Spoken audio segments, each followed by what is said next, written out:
guys, welcome back to my channel. Today I'm going to be telling you guys the story of when I got COVID abroad. I actually got COVID when I went to Bangkok, Thailand. So Bangkok is really strict with COVID, or at least when I went, they were super strict. This happened to me like in December to January, and basically we went for around Christmas time, and then we stayed at a hotel. We stayed at the Shangri-La. It's a really nice hotel. We planned to stay there longer, but once you get there, you had to test again. Like you test before you leave, and then you test again when you arrive. So basically, I tested negative before I left, but when we tested again, well, I went with my boyfriend, and when we tested again in Thailand, I tested negative, or I tested positive, and my boyfriend tested negative. So then, basically, the following day when we got our result, they told me that I was positive, and then I had to go to the hospital right away. And a bunch of people in hazmat suits escorted me, and they basically sprayed as I walked. It was like a movie. And then yeah, I went to the hospital for a few days, and they tested me one more time, and I was positive. So yeah, after that, I went to a hotel that's specially made. Like they converted to a hospital, so it's like a hospital. And yeah, it was like it was supposedly a like part of the hotel, I think, was for guests, and then there was a whole floor that was like all COVID positive people. So my boyfriend actually tested negative, and he couldn't stay. They actually told him if he wanted to stay, he could stay 10 days with me, but then after that, he had to stay another 2 weeks.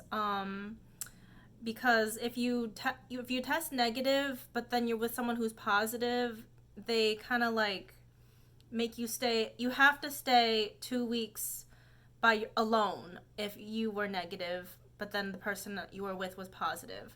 So that's a total of 24 days. So actually, he actually had to leave, and it was very emotional for us.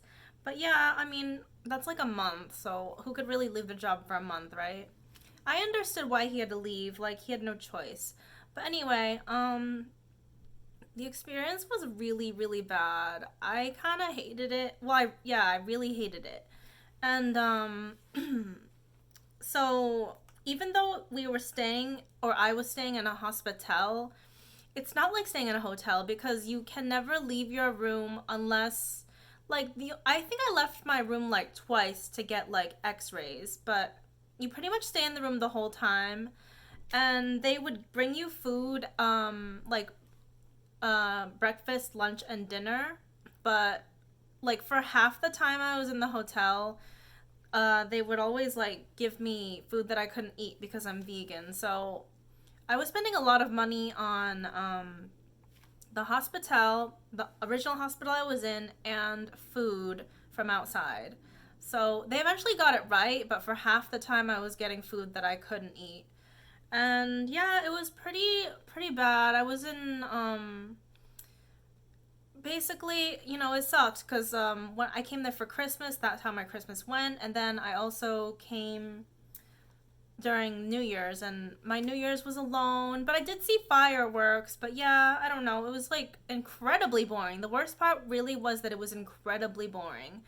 Um, every day I would rotate like calling my sister and calling my boyfriend. They were like, honestly, I can't thank them enough because I was going crazy pretty much.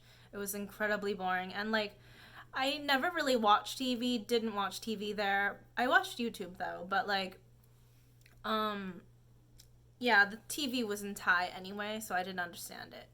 But yeah, I binge watch YouTube a lot. I remember like one of the YouTube channels that got me through my quarantine was this it's like a celebrity chatting about celebrity stories.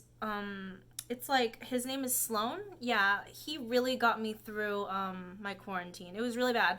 I had to quarantine for 10 days, so I mean, 10 days doesn't sound like a lot, but it is a lot if you can't leave the hotel room. It's really bad.